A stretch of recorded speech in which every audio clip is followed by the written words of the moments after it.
One of the things that we increasingly have to do, I believe, is reach beyond the narrow defines of what healthcare is, and go out and deal with other entities, including other not-for-profit organizations, proprietary organizations, for-profit companies, and other industries.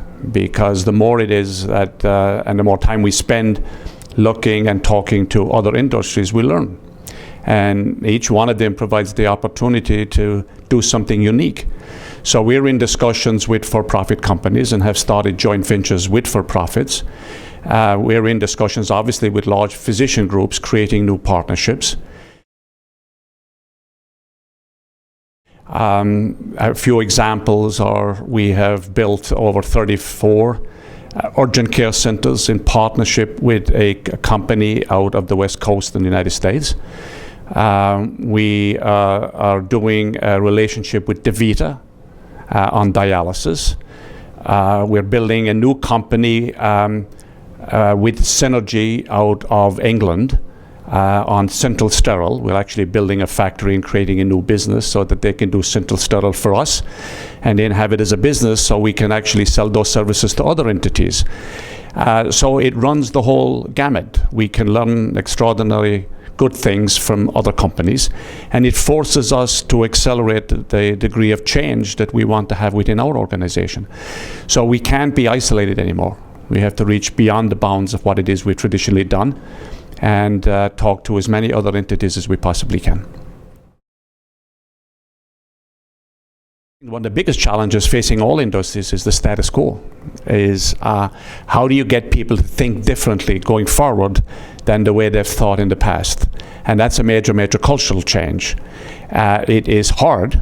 Getting the organization to change, and change quickly, I think is a universal issue for not only healthcare, but for other industries. A second area, in my view, is how do we create the leadership that is necessary and the skills and competences that are necessary in the world of 2025, rather than the world that we live in today. Most educational programs teach you an awful lot about what has happened in the past. And this is why, for example, in our organization, we've created an in-house corporate university to drive the change in people's thinking and education and creating a learning organization. We've created a new medical school to train doctors differently. We've created a new nursing school to train nurses differently. And many of the skills that we're used to today will not be the skills that we will be needing a decade from now. I think that's a major fundamental shift. And there is a third area, and they're all interrelated, of course, is the increasing high degree of micro-regulation and compliance that you're under from the federal government and the state governments. And everybody wants you to be innovative, to be different, to be creative. But you have to ask yourself, how do you continue to be innovative in a culture of micro-regulation and compliance? Because quite frankly, to a large extent, they're contradictory. If you're not willing to break some rules, or to bend rules, or to go to the edge of rules, you're not going to innovate. Yet if you do that, you'll have the regulatory bodies challenging you as to why you did something a little differently.